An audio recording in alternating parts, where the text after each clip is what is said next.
Don't forget we're due at Carol and Benny's by 6 tonight. Kelly reminded me. Sorry, let me start again. I'm James Barrymore, her husband. Kelly's, that is, the wonderful loving wife I married 6 years ago. Got the picture? Good. With irritation under my skin, I grumbled. No problem, sweetheart. I just have to drop off some technical data sheets over to Leonard before he takes off on his trip. I won't be more than an hour at most. Kelly slunk around the bedroom door, her well-proportioned 5'4" figure draped sensually against the open doorway, blonde hair cascading down over her shoulders. I noted with more than rising interest, just past the edge of the frame, her fiercely bright blue eyes flashing with unbridled mischief. Sorry to break your concentration, but Kelly actually has rich auburn hair, and for the life of me, I can't understand why she persists on dyeing it blonde. Okay, so I like blonde hair on my women, but that doesn't mean I don't like her hair the natural way either. That's what you always say, Jim. Sorry, that's in connection to my trip over to Leonard to drop off those papers I told her about, not her dyed hair.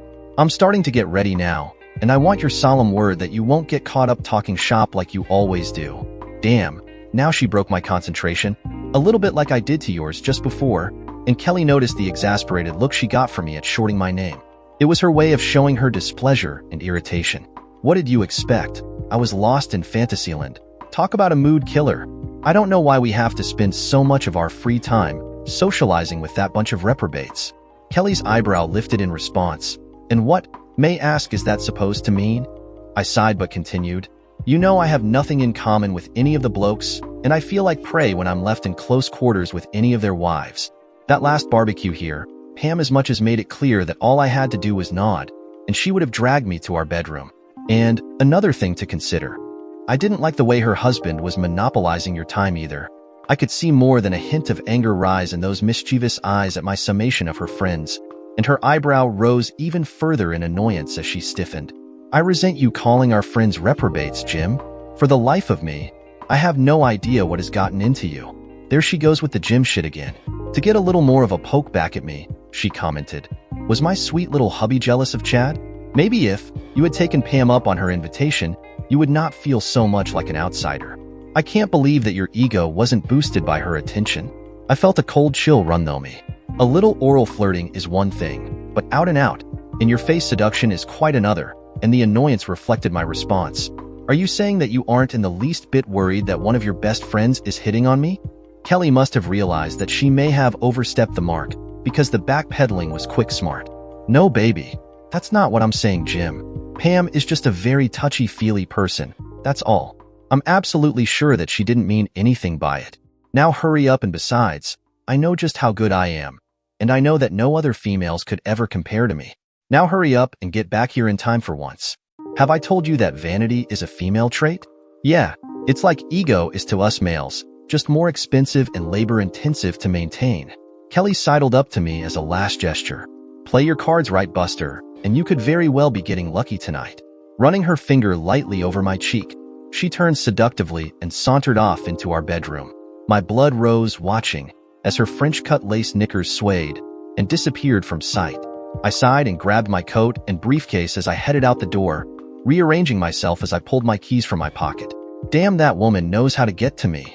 Right from the beginning of our marriage, Kelly had decided not to work apart from some charity she volunteered for, instead, opting to be a stay-at-home wife, and in the near future, mother. I never mind her decision, though it did have its drawbacks. It gave her an unrealistic view of what it took to bring home an income. When I should have been feeling excited about the upcoming evening, I couldn't shake a feeling of impending doom hanging over my head. I just couldn't put my finger on it, but for the last couple of months, things just haven't been quite right in our household. This particular shindig was at Caroline and Benjamin's place, and when we came through the house and out into the backyard, I noticed the gang of 4 couples huddling off in the gazebo. It may have been my overactive imagination, but they all had a conspiratorial air about them. I was relieved that there were at least another half dozen or so other couples and some singles, so there seemed to be enough here to occupy my time without having to converse all night with, as I considered them, the Kelly gang. It didn't surprise me in the least when Kelly steered us straight to the gazebo. Wonders will never cease. A chorus of greetings followed. Kel, Jimmy, damn the pricks, they just won't give up on shortening my name, was my first thought, and the evening hadn't even started. Nothing abrades me more than scum-sucking my name. Okay, I know what you're thinking. Bugger me, he's sensitive about his name. Look at it this way. Let's say, for argument's sake, that you came to my place and I asked what you would like to drink, and you said coffee. What would you expect? You'd expect to be given coffee, wouldn't you? Well, not this bunch of morons. They'll keep bringing you tea. Now, if you like tea, that's not a problem. But if you're like me and you absolutely hate tea, then it's a slap in the face in my opinion. Enough said about that subject. Good to see you got here at a respectable hour, was Carol's not-so-subtle reminder to me. Okay, so I have, on a few occasions, been known to be a tad late for functions, especially ones having anything to do with Kelly's gang. My face darkened, but I held my temper in check. Carol, Ben, Pam, Chad, Liz, Norm, Sue, Mel. You all look very cozy in there.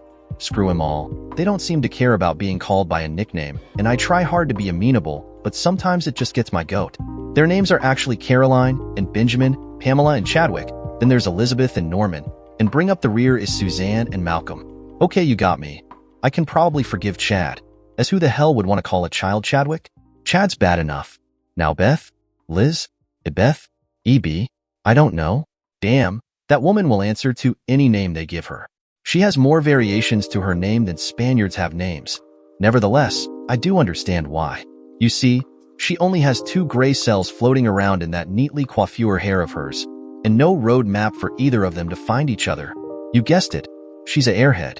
Call her dog shit and she'd giggle at you. Pam rose to greet Kelly. My God, woman, you look good enough to eat. Kelly giggled at the compliment. Sometimes I seriously wonder why I married Kelly. She can at times be almost an airhead herself, and I shuddered inwardly, my feeling of negative kismet just getting stronger. Norm parted from Mal to let Kelly wriggle in. Don't mind James, he's just a little stressed from too much work, aren't you, dear? Kelly chirped as she beckoned to me. Come on, sweetie, there's still room. Beth and Sue won't mind if you squeeze in between them. Sue shuffled across, patted the seat beside her, while Beth winked at me and commented, I won't bite too hard. Then she giggled again. Bloody hell, she actually did manage 2 thought processes at one time. I wondered, was she being tutored? Okay, I think this is about time to describe these so-called friends of Kelly's, and I use the description, friends advisedly. Carol gives me the feeling that she's sitting on a branch eyeing everyone, watching for easy pickings, waiting for you to lay down somewhere. Does a vulture come to mind? Well, it should, because that's exactly how she looks at you. You know about Beth, the airhead. Well, Carol's husband Ben is her counterpart. He has a saying, which is a surprise in itself, use it or lose it. Okay, so it's not exactly lengthy or thought-provoking, but I get the distinct impression that's exactly why he's just all muscle. What can I say about Pam and Chad? Okay, how about this, sleazeballs united. I'm sure they were fornicating all over each other before they got out of the pod. That's right, 2 peas, a marriage made in. I don't know. If it's not hell, then I'm damn sure that they'll be heading that way in the hereafter. Is my prejudice showing? Too bad. While Beth may be an airhead, she doesn't pretend to be smart. Norman, her husband, thinks he's Einstein, but I can see where his thinking is a little flawed. Hell, if you hung around Beth for as long as he has, then thinking that way would have to be a given, wouldn't it? Really, his IQ is 10 points below mine, and I'm certainly no genius.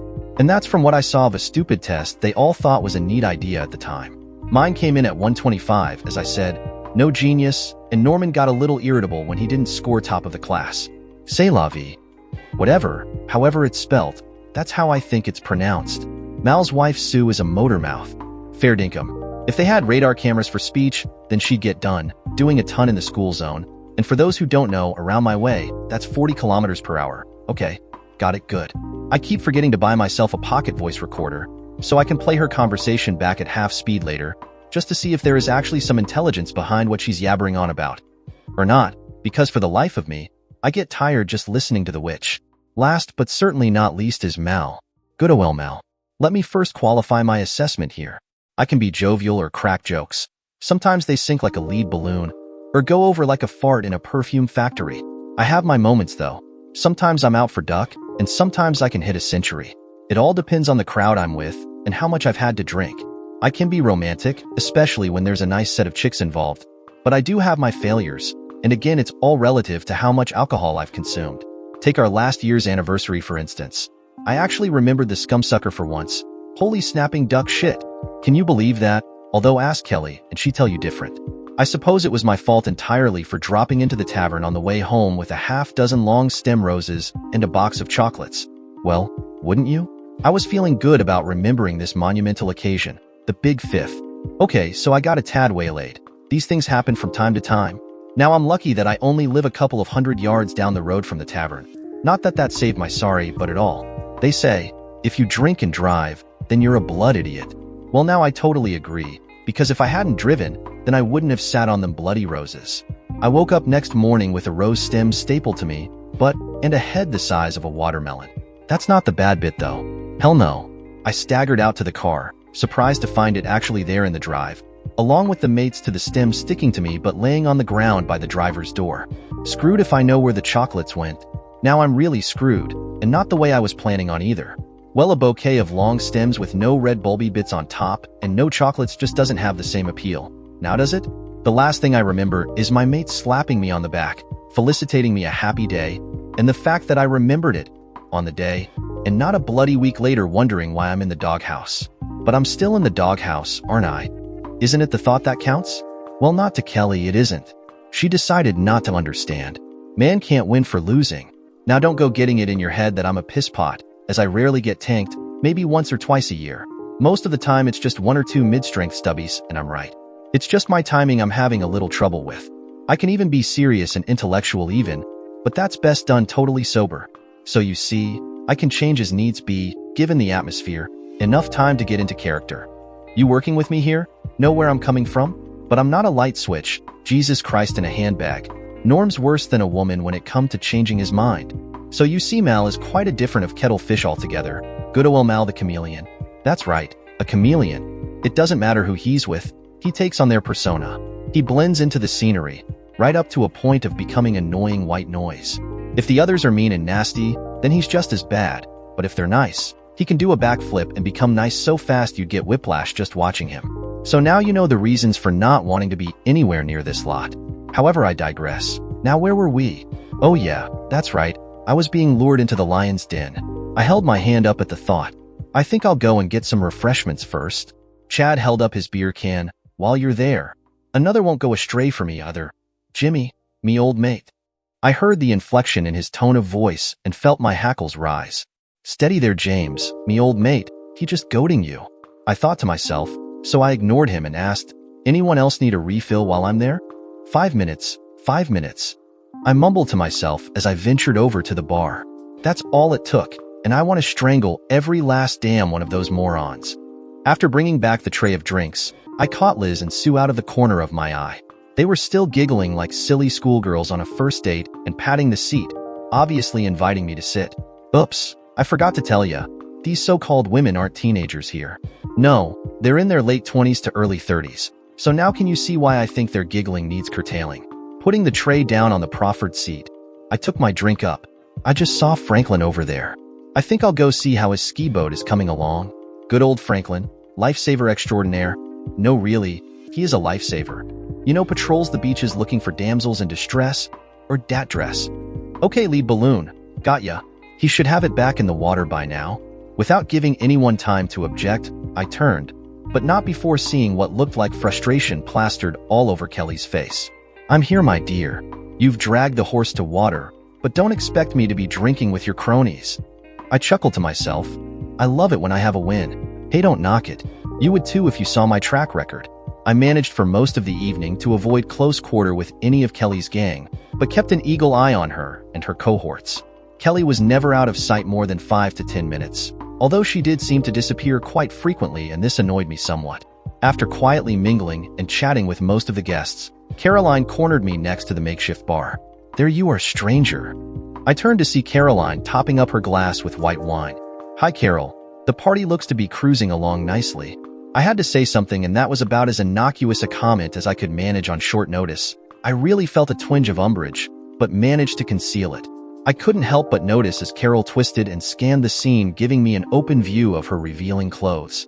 Yes, I think everyone's having a nice time. How about you, Jim? Are you having a good time? Carol turned back to me and looked me straight in the eye. Is something bothering you, Jimmy?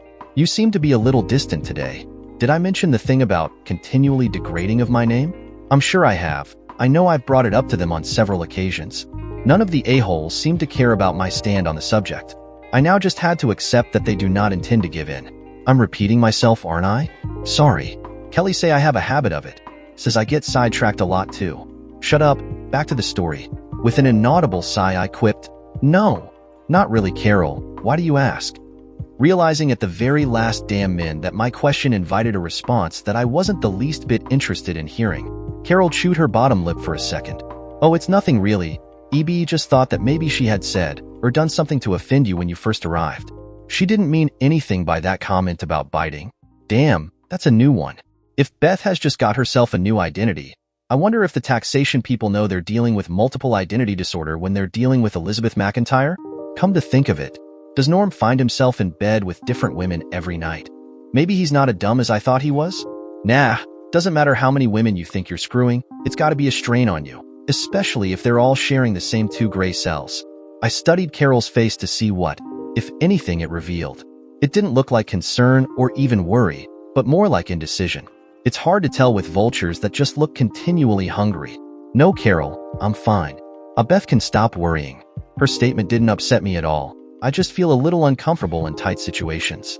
Franklin has offered to take Kelly and me out water skiing after he gets his boat seaworthy.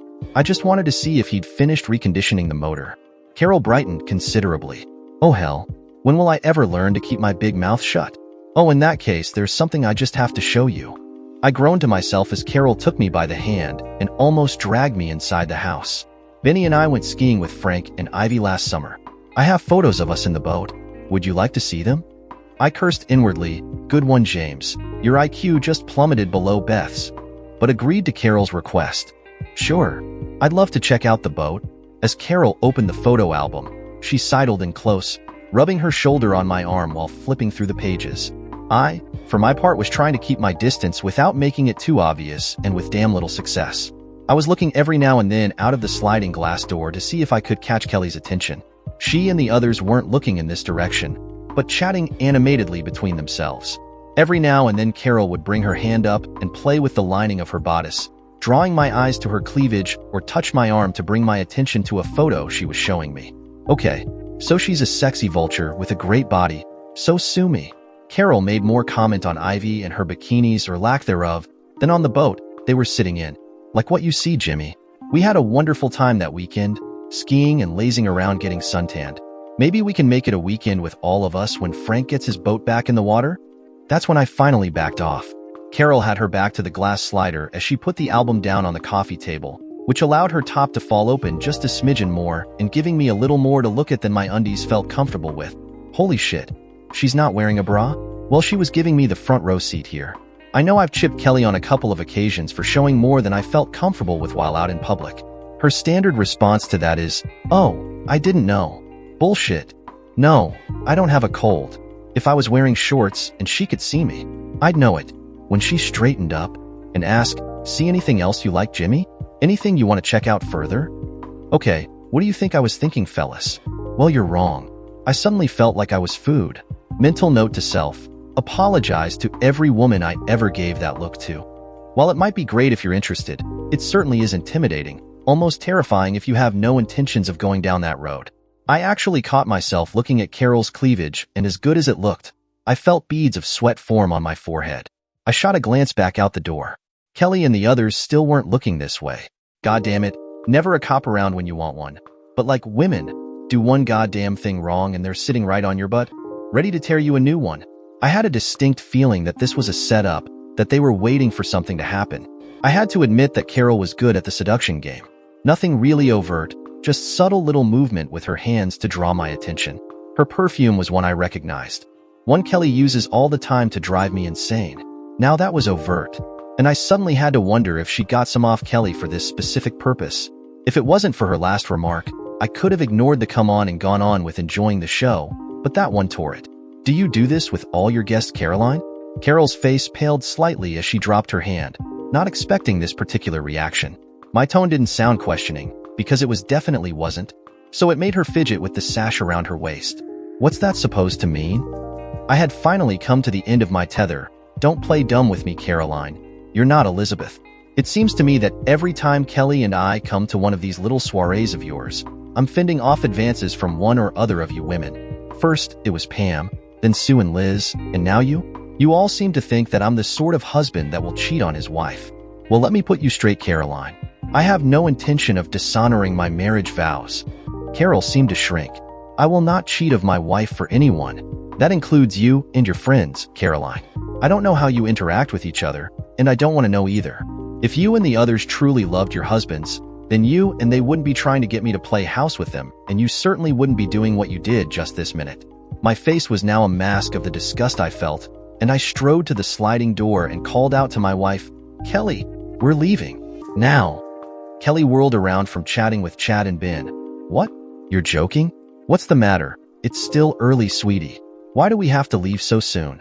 Carol got out of the house fast, and as she got up to Kelly, she shrugged. I can read lips fairly well, and I saw Kelly ask, What the hell happened? To which, all I could tell, Caroline just shook her head and kept walking. Kelly came into the lounge and looked expectantly at me. We're leaving, and I don't want any angst from you about it either. I growled. Kelly looked worriedly back over her shoulder out the door, and then turned back to me. What the hell has gotten into you, James? What did you say to her? Carol looked as though she was going to cry. I doubt that very much. I stated flatly. I've had enough of these Stepford wives. Consider your group of adulterous affiliates off limits as far as I'm concerned. Now let's go. They make me sick. Kelly regrouped and snapped back. James Barrymore, you take that back. They're good people and our friends. If you've upset Carol, then you better go back out there and apologize. I looked at her with that, who the hell does she think she is look? And then I just sneered, friends don't hit on their friend's husband. Good people don't act the way your so-called friends are acting. I'm leaving in 5.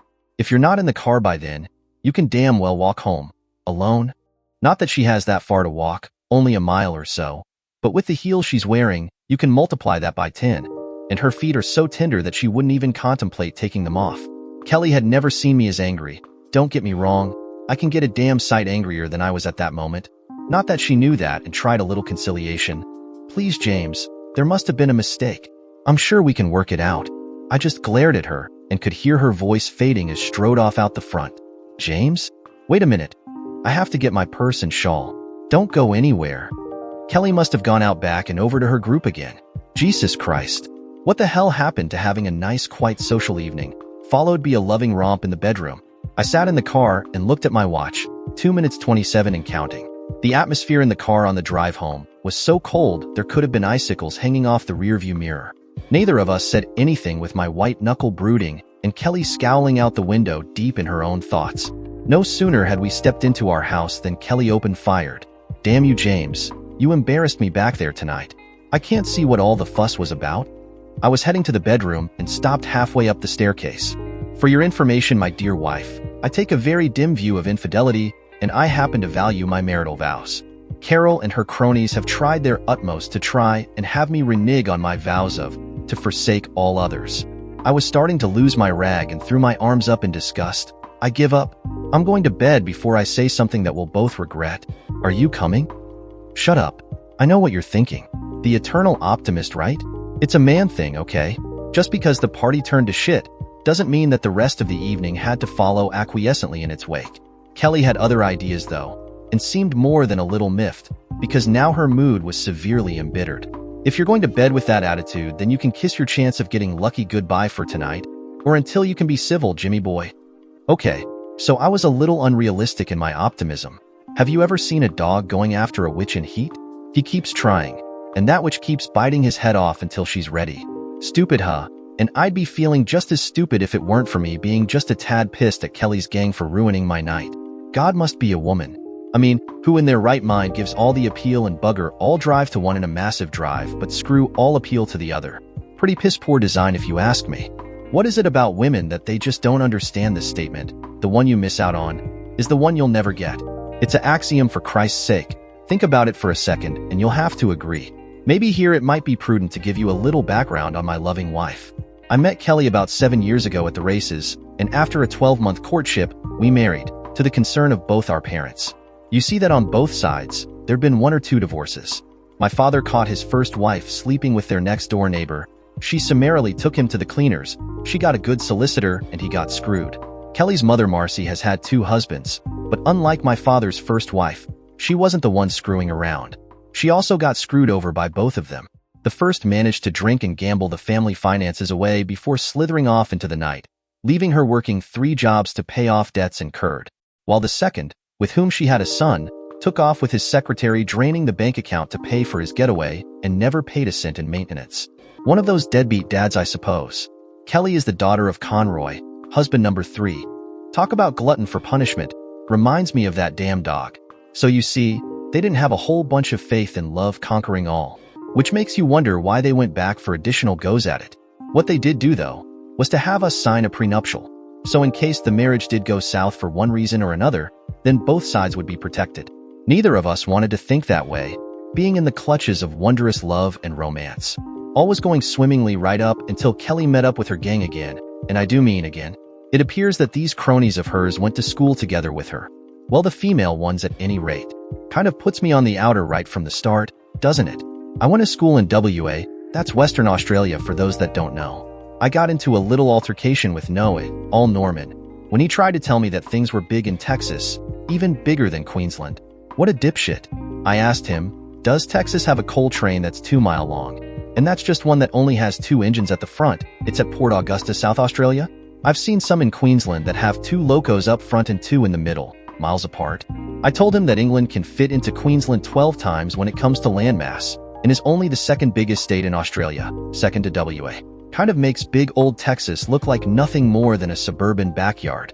I won't bother telling you about the kerfuffle we had over our Germany versus Australia roads dispute. They want to have 40 lanes on that Autobahn. In both directions. If Texas is the backyard, then Germany is the veggie patch in the back corner, with ants running amok on it. Idiot. Now before you go getting all huffy, I'm not saying that Texans don't have the right to be proud of their lone state, or beat their own drum. They have plenty to be proud of. Hell, Texas produces more oil on its own than all of Australia's oil fields combined. I just wish the moron would get his facts right. Okay, so there's not much you can do with 70% of WA. On the Nullarbor Plain, a dingo has to pack a cut lunch, just so he can go for a piss, but that's beside the point. WA has some spectacular scenery, great crayfishing, and mountains full of iron ore, not to mention Bondi. That's Alan Bond. Still don't know, Google America's Cup 83, you'll get the picture. Just don't mention to anyone about his business practices, and you'll be okay. Kelly had to throw herself between us after that comment about Texas. I have to admit that the beer had been flowing, and I had a few self-control issues. Another smart man comment out of him, and he would have been spitting teeth for the next week. What? Oh sorry, got off the subject again, didn't I? Well, he annoys me with his constant big noting himself. International tourist be screwed. Ask him anything about Australia, and all he could tell is what his house looks like. The prick wouldn't have his shoes on the right feet if it weren't for the L, and he must have written on the heels. Where was I? Right, Kelly. She and I were rolling along like a grass fire in a stiff breeze, right up until they showed up, and things haven't been the same since. Kelly gets witchy when she doesn't get her own way. I know, I've been on the end of her acid tongue many a time, but that's not the big weapon in her arsenal, no sir. If her tongue can be described as a switchblade that verbally slices and dices, then sex is the bomb, and she can wield that with the precision and dexterity of a weapons master. So what happened next won't surprise you in the least, then will it? I heard her comment about getting lucky, which reminds me, why does a wife always make you feel like you're paying for a little loving? Moreover, why should I be the one to be getting lucky? Screw me dead, I can get lucky if I buy her a pearl necklace or a new outfit, but has she ever bought me a toolbox or fishing rod in the hope that she might get luck? Damn right she hasn't. My father tells me all the time, the only difference between wives and hookers is that you know up front what you're paying for when you take on a hooker, and if she doesn't give you what you want, then you're free to go down the road find one that will. Once you're married, that's it. You're screwed. Or not, as the case may be. Damn, does Dad sprout off once he gets started on wives. He says that not only are you paying for it while you're not getting what you want, but you're paying for the witch to screw someone else after she leaves with half your stuff. You should see Marcy and Dad go at it. Holy hell, we have to keep them separated for the sake of peace and harmony in the family. I know I almost got stuck on but when I asked him, then why did you get married the second time? I got out of there real quick. I don't think he had an answer for that one. I did it again. Sorry, back to the story. Damn, I've forgotten where I was. Oh, I know, about getting so damn lucky, huh? Piffle, but made no indication that I had. Bitter experience had taught me that once Kelly got into one of her moods, It was generally days before she had cooled down enough to warm up and converse rationally. "I'm tired, Kelly. If you want to come to bed, then I'm not stopping you. But if you think I'm going to sleep in the spare room or on the couch just because you have a bug up your butt, then think again." With that, I trudged up the stairs. Kelly was now way past miffed and well on the way to downright angry. I know it was my fault, and I fully accept responsibility for that last statement. But there comes a time when you just have to say, screw it. I could see Kelly hesitate ever so slightly, and it gave me pause for confidence in, if not winning this argument, then going for the draw. What? I'm insane, not stupid. There is no win-win situation here. We're dealing with a female, remember. I have no intention of sleeping with an inconsiderate high almighty a-hole like you. With that, she swooped up the stairs into the room. Damn, that woman can move when she wants to. She gathered up her nightgown and marched off to the spare bedroom, slamming the door behind her. This did surprise me a bit, because I half expected to have our door slammed in my face. See what I mean? I win the argument and lose the night of passion. I call that a draw. Now don't go thinking that if you throw the match, then you can catch the action on the other end. No way. I fell for that one early in our marriage. Through the argument, and all that happened was her gloating that she had won. Big time. And me getting irritated because I knew why she'd won. And then getting into it for round two. Me losing that one by default, or was that my fault? Hell if I know. I just know I lost both ways, lose or lose to me. All over bar the shouting. So no, I don't throw fights anymore. The best you can aim for is a draw, one way or another. As far as I was concerned, the whole incident was finished. I know, the perpetual optimist. Remember the dog? Yeah, well, it's instinctual, born and bred into us men. Bit like credit cards and shopping are for women. So if men weren't perpetual optimists, the whole damn human race would come to a grinding halt. The temperature around the house was still cool for the next couple of days, but Kelly had other ideas and brought it all back up Saturday morning over breakfast. "James, we have to talk, sweetheart. This is stupid the way we've been skirting each other." "I don't have a problem, Kelly. It's you and your friends who have the problem. They just won't leave it alone, and you keep backing them up. Until you can get them to back off, then I can only see this winter chill in the air lasting a while longer." Kelly visibly shook with distress. "You're making a mountain out of a molehill. All our friends like you, and just want to get to know you better. That's all. It's like the thing with your name. Why is it so damn important for everyone to call you James instead of Jim or Jimmy? You shorten their names, so why so stodgy about yours? Like me? You have got to be joking." "Okay, Kelly. It's like this. I'm not into hypocrisy. I happen to like my name the way my parents meant it to be. If my mom and dad wanted me being called Jim, or Jimmy, or some stupid pet gibberish, then they would have christened me that, but they christened me James. I don't know why, but they just did, and I have no wish to degrading it. As far as me shortening their name goes, I wouldn't normally. It's just that they seem to like their pet names, so I go with the flow and try to make them feel comfortable, something they don't have any inclination of wanting to do for me. I might add, remember, I've already lost one, and I'm not in the least bit interested in a 2-0 scoreboard. My dander was up now, and I fired off again. And that's not all. You weren't there when Caroline just about dropped herself out for my supposed viewing pleasure. I could see Kelly almost giggling behind her hand when she heard that, and it pissed me off more. Now you are overreacting, sweetie. How about I have a talk with them and see if I can't work out a compromise?" I swallowed the last of my coffee before going out to tend the yard. Standing up, I finished, "I don't care what you do or say to them, as long as I don't have to compromise my morals or our marriage. And another thing, make damn sure their husbands know that I won't be taking too kindly to any of them trying anything with you either. Say what you like, just get them to damn well back off." I swung around and headed out the back door. Again, I could tell Kelly wanted to scream, she was so mad. Instead, she got herself out of the house, went next door, and stormed into Pam's place. "Oh, I didn't tell you, did I? The 2 rabbits, they live next door. They could live in the next state, and I think you could still hear their hot monkey business. And I'm not jealous much." Next morning, I headed off to work early, just so I didn't want to have to listen to another lecture from Kelly. I needed time to think, and I do that best at work where there's few distractions. After a full day of getting nothing done, both thinking and work, I pulled into my drive that afternoon. The sight before me didn't improve my disposition one iota.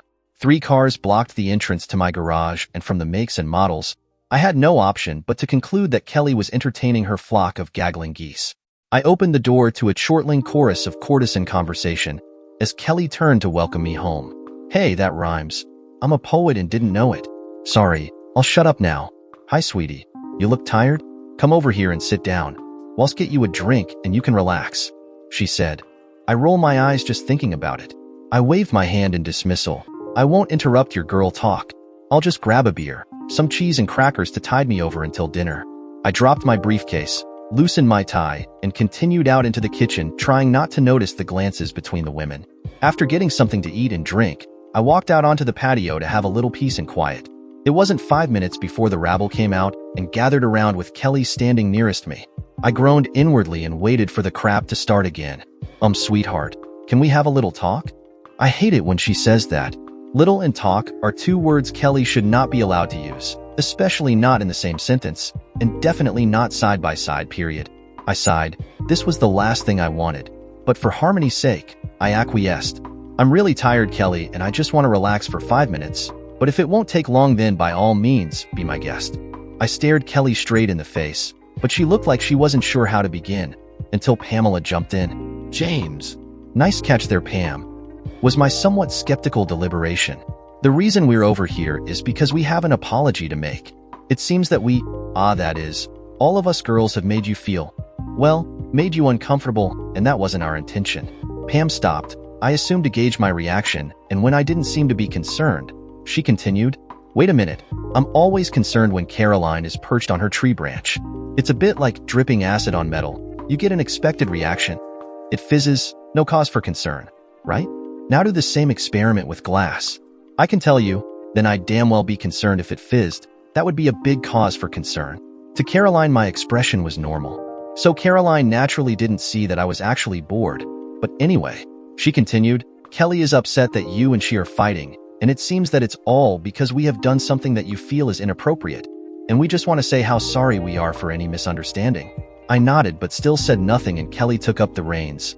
I think all this might have been a little of my fault, sweetheart. You see, when us girls get together and start talking, well, I'm sure it's not that much different to when you guys get together and talk about us girls. I kind of let slip just how talented you were, you know, in the bedroom, if you know what I mean. And well, the girls got talking and curiosity got the better of them, and well, for the first few minutes of this confession, I was confused, in more ways than one. No one was actually coming forward and saying straight out what they meant, but then, that's women for you. I held up my hand to stop her.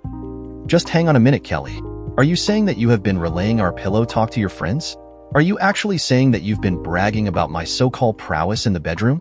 Kelly must have seen my face growing redder by the minute. I know, because I could feel the heat rising up my neck. It's not what you think, sweetheart. I thought that I could give you your ultimate fantasy. You know, the one where we try a threesome. You always said that was your favorite. I thought that maybe we could try it. Sort of. She petered off, probably wishing now she hadn't started this little talk. I felt a heavy lump grow in my stomach and wanted to bite someone's head off. You can't be serious, Kelly. I don't appreciate having my inner thoughts and feelings shared with the entire neighborhood. The guys and I talk about women in general all the time, but I back off when it comes to what you and I do together. How would you feel if I told all my mates down the pub that what you do and how you do when we are having sex? Not that it's ever going to happen now. Well, what do you expect? My optimism had been getting a caning for the last damn week. Give me a break? That did bring them up short, though. There were 5 pairs of eyes the size of dinner plates. If I remember correctly, every time it was brought up, I also qualified it by saying that I had no intention of ever doing it. So this is why I've been harassed by these women? Hell, I was angry. I swiped my half-empty beer bottle across the deck. Don't crucify me for it, okay? I know it's sacrilege. To my surprise, it came off the table and hit the decking on its butt, then slid to a halt, not spilling a drop. Well, screw me dead. I'll have to remember to tell the guys at the tavern about that one. Okay, I would have been stoked if wasn't for the fact that I was so angry with Kelly. How about instead of your inane gossiping with these neighbor hussies, you do what a good wife, who doesn't work to bring a pay packet, I might add, should be doing in the first place, and that's getting our goddamn dinner on the table. The women took 2 steps back and cringed under my onslaught. I'll be done in an hour after I clean up and go over some accounts. Make sure of that, and I'll be more than happy in the entire damn house, not just the bedroom. I got out of my lounger and headed into the house. To say I was furious was an understatement. Livid would have been closer to my true feelings. Now she's seen how angry I can get. I heard Kelly as I walked past the back door fuming. Okay, so I was pacing back and forward. I so was angry. So that went well. Anyone else got any more bright ideas? Then she started sobbing uncontrollably. I was confused again. Women do that to us men. I think they get great delight in making us squirm. What didn't make sense was that when all this started, I was upset for missing my night of passion. Okay, not getting lucky, call it whatever you like. And she was angry because I got uppity over her damn friends. Now I was angry, and she's crying. Screwed if I know. I went upstairs and took a shower. Maybe things will look straighter once I can feel a little more normal. I know, it didn't happen. Wishful thinking. Okay. Kelly was slamming pots around in the kitchen. I suppose trying to relieve her frustrations when I came back down and entered a minefield. Why are you so angry now, Kelly? I haven't done one damn thing to warrant this behavior. Then she confused me again by actually telling me straight out what was bugging her. Now, if I could work out the molecular structure of that and synthesize it, then bottle what had made her do it, I'm sure I was on a winner. Sorry, for those who don't understand, we're talking money here. Kelly stopped what she was doing and turned, because I damn well thought that I was doing something loving for my husband, and all I've got out of it is verbal abuse and humiliation. What was that shit out there with the bottle, and how dare you say those things in front of them? I don't understand you anymore, James. This was supposed to be one of your fantasies come true, and all I'm getting from you is bloody grief. That brought me up short. Kelly rarely swears, so she must be angry. No, I mean really angry. She swiped a tear from her face. All my friends are probably laughing at me, thinking I have a husband who's not interested in women. I'm proud of you, James, and all I did was let my friends know it. So they sort of made it a game to see just how good you really are. What of it? It was all just harmless flirting, that's all. I mean, I'm not in the least bit jealous about it. In fact, it's an ego boost to think that I have a very desirable husband who I love and loves me. I watched and waited until Kelly folded her arm across her chest and stared at the floor. Being married to someone like Kelly makes you understand the concept of thinking before you say anything. Not that I always use that knowledge to its full potential. I walked over and put the kettle on for coffee, giving me time to think. I'm sorry I overreacted, sweetheart, but it got my goat that, well, it just did. I don't believe that anyone else has a need to know our business in or out of the bedroom. I told you that it was just a fantasy, and I had no interest in doing anything about it. Kelly looked up at me with a hurt, confused look. That still doesn't explain why you don't want to make it happen. I find it rather wicked and sexy. Damn it, James. I haven't thought about much else ever since you told me about it. Tell me why you don't want to make it happen. I sat down at the kitchen table and thought about giving Kelly the reason for my reluctance. It didn't sit well with my own conscience. Okay, Kelly, leaving out the prenuptial, you remember, the one our parents just had to have us sign.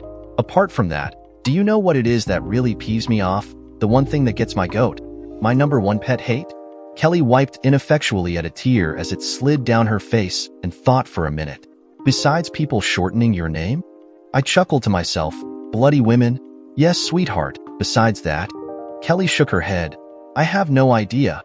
Hypocrisy's my number one biggest pet peeve. I can't stand hypocrites, and if I was to allow myself to indulge in this fantasy, then I would be the biggest hypocrite on this earth. And for your information, I actually do agree with our prenuptial. Kelly just stared at me, probably wondering what to say next. You seem to think that I'm an old stuffed shirt, but you'd be wrong. I have all the normal hormones and fantasies of any red-blooded male.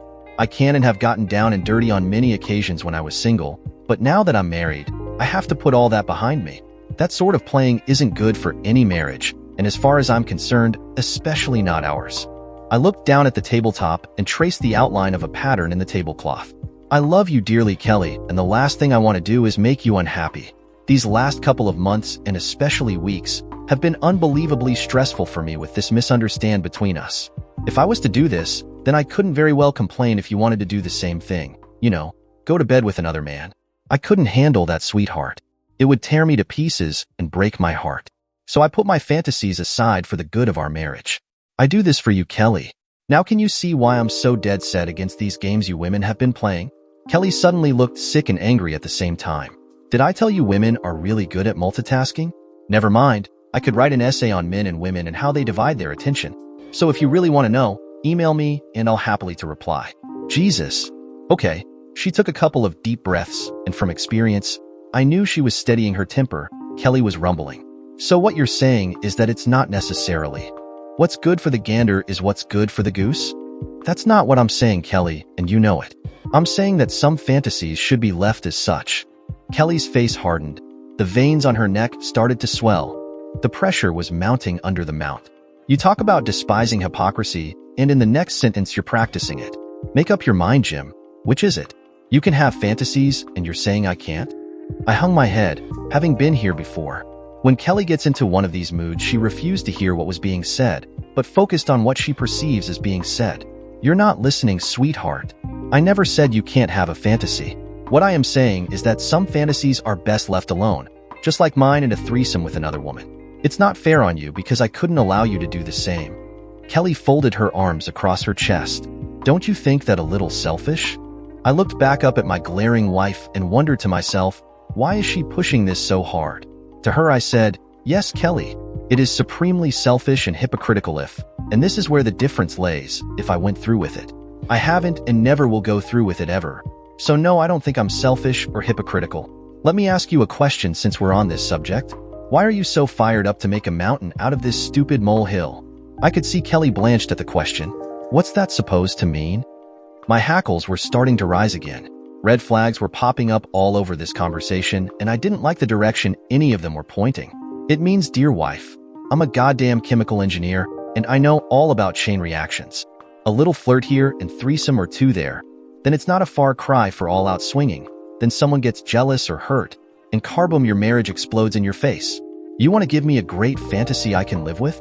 Then how about you be kneeling at the front door and only your heels with a beer in hand the next time I come home from work? I think you have got more on your agenda than a simple granting of my fantasy. Kelly's face went from pale to angry red in an instant. Kelly was about to erupt, and it almost made me believe that she'd done more than talk to these so-called friends of hers. Kelly must have been at a crossroads here. Her facial features hardened again as she bit the bullet. Okay, James, I admit to having something else in mind. You're right. I foolishly thought that if it was okay with you getting your wish granted, then it was only fair that maybe sometime in the future that I might indulge. I have fantasies too, you know. But now it seems that you're not as sharing as I am. Selfish Mo raised the point. Get your own dinner. Eruption of Kelly. She threw a pot she was holding into the sink, turned and stormed off up to bed, slamming the bedroom door in the process. Did she actually hear anything I just said? Remind me to get the foundations checked. I shook my head in wonder, walked out into the lounge, and picked up my coat. I decided that I'd enjoy a meal more if I wasn't listening to Kelly throwing things around in our bedroom. I hate arguing, especially with a female. To them, an argument is a discussion that occurs when she believes she's right and continues until you to realize it. I knew she had more than an interest in granting a sexy favor, and if that's what she was aiming for, then she can damn well forget it. By the time I got back, Kelly had settled down, but just a tad. When it comes to where you sleep, if you want some peace and quiet, that is, then procession is 9/10, so I thought it prudent to sleep the night in the guest room, and I was still pissed at this afternoon's little talk. Screw that dog. The rest of the night was a repeat of the last couple of weeks, with little sleep and a feeling of dread hanging over my home. I got up early again. I hate mornings to start with. This getting up early is taxing my gray matter, but after a quick cup of coffee, I headed into work. I needed something to take my mind off my troubles, and work normally did that, but today I couldn't get into the swing of things. Hell, I haven't been much use to anyone for the last week or two. Mr. Stanton would like to see you in his office when you have a spare minute, Mr. Barrymore. Annette chirped over the intercom. I dragged myself out of my chair. What the hell now? I mumbled to myself. Leonard Stanton is the owner of Stanton Chemicals and a good friend of mine, but I wasn't in the mood to be jousting with him this morning. I'm a chemical engineer, no shit. I think you might have gathered that already. No, I know what you're thinking. I'm not a chemist, although we both deal in chemistry. They dispense prescription over-the-counter to neurotics dealing with their insomnia. I work on the industrial side, dissolving things, making new compounds for industry, glues and shit. Okay, Kelly pisses me off when she tells her friends at parties that I'm a chemist. For the next 4 hours, I'm fending off hypochondriacal a-holes wanting to know what to do for athlete's foot, or neurotic mothers wanting to know what is best pour for little Johnny's diarrhea. How the hell would I know? I can probably come up with a chemical compound that'll dissolve your feet or glue Johnny's butt shut. But if that's not what you're after, then go see a goddamn chemist for Pete's sake. If you want to know, I got interested in chemistry when Dad bought me a junior chemistry set for my 9th birthday, and then I proceeded to blow his tool shed up twice and almost burning it down once. I got a flogging over that every time, until I managed to get my shit together. Well, how in the hell is a 10 years old supposed to know that if you add glycerin to potassium permanganate, you get an exothermic reaction? Eh, what? I hear you ask. Yeah, that's my reaction to what happened at the time. The damn stuff ignites, bursts into flames, and then you're in all sorts of shit with the old man, especially when said ignition starts on a plastic table and the resulting burning molten plastic drops into a pan of old engine oil. I knew I was in deep shit then. Moreover, that was one of my more minor fiascos. Now where was I? Oh yeah, that's right, being called into the boss's office, and no, you're wrong. I haven't blow up any labs yet. Go right in, Mr. Barrymore. He's expecting you. I tried to smile, but it was empty of mirth and purely for visual effect. Thanks, Tracy. Leonard eyed me as I entered his office. Don't stand there making the place look untidy, James. Take a seat and tell me who stole your lollipop. Leonard and I have been friends for over 10 years. When Leonard had first brought me into the business fresh out of university. What makes you think I have a bug up my butt, Leonard? He chuckled as he spoke. For one, you missed your obligatory midget joke for the day. Leonard is a Danny DeVito's clone with a goatee and slightly more hair. I had joked many times that if things got tough for Leonard, he could hire himself out as a body double. Leonard just said that I was jealous, because he had a valid excuse to look at a woman's body while still trying to look her straight in the eye. Secondly, James, every damn person here is giving you a wide berth. What's the matter, son? You've been like this a couple of days now. Do you have any idea how hard it is to remove those biohazard stickers? You've pissed someone off, and probably more than one, and some monkey stuck one on your laboratory door before you got in this morning. Hell, that's how bad I am. I didn't even notice any scratch marks on my door. He and I had always chided each other good-naturedly. Leonard knew to keep away from shorting my name, and I knew to steer clear of mentioning 2 ex-wives. Apart from those 2 areas, it was no hole barred. I'm having a little rough patch with Kelly of late. Nothing bad, just something that doesn't gel. It's okay. I'll get it sorted somehow. Get it sorted, be buggered. I don't need to tell you that you are the only thing standing between me and the street. Between you and my 2 ex-vampires, you own the majority share in my company. What happens to you, happened to me, son. I'm not going to blow smoke up your butt and tell you I'm here to help you for non-selfish reasons, because I do have a stake in seeing you happy. So now what's bothering you? When it comes to worrisome wives, you're talking to an expert here. When Leonard had brought me into the company, the first thing I had asked for were stock options instead of raises, so that I could keep control of my patents, if any. Leonard agreed to it, because he was just starting out and not having to increase his wage bill sounded attractive to him at the time. What he hadn't counted on were 2 ex-wives walking off with half of everything he owned, leaving me a major stockholder, although he now saw it as one of his even better deals. When his first wife walked off with half of everything, I ended up just about equal shares with him and his ex, and when his second took off again with half, I ended up with a casting vote. With mine, along with Leonard's stock, we could just manage to veto any decision those 2 vultures tried to make concerning Leonard's business. I poured out all my worries and everything that had transpired of late. I never understood why you got mixed up with either of your wives. I mean, from the start with each of them. I thought I saw that gold glint in their eyes when they looked at you. Leonard sat there eyeing me.